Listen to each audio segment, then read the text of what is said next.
Misty Hicks is the executive director of Noah's Ark on Front Beach Road in Panama City Beach.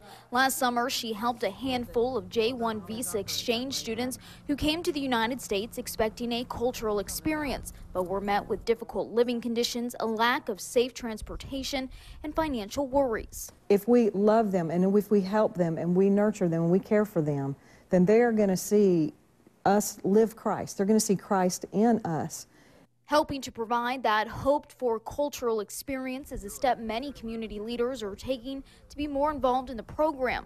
Local hotel owner Mike Bennett has hired these students for several years. Get placed in positions and experience where they come from. A lot of them had a hospitality experience, so we could put them in a front desk or a greeting position. Bennett says the more businesses who help these students, the better it'll be for our local economy. But what community leaders have discovered is the J1 Visa program brings a disconnect between the sponsor who recruits the students, the participants, and the employer. Students are promised one thing, but when they come to the land of the free and home of the brave, they find out they have been taken advantage of and end up having to find last-minute places to live or work.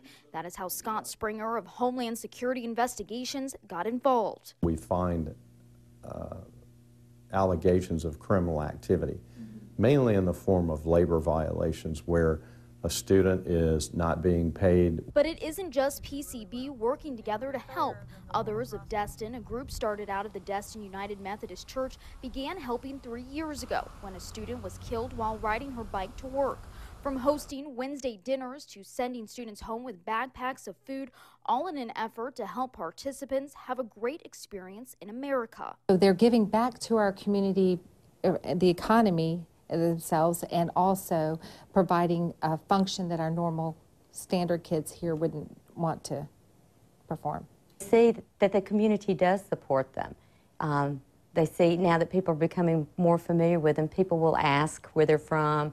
They're seeing a positive or a more positive, response from the community. Meanwhile, back in PCB, community members and church leaders will continue to meet. They say communicating this early on will make for a successful program next summer. We've had a couple of meetings with State Department people. They had one last week. That was a great meeting. Brought 30 concerned Panama City people together in all walks of life. In Bay County, Christina Peffer, News Channel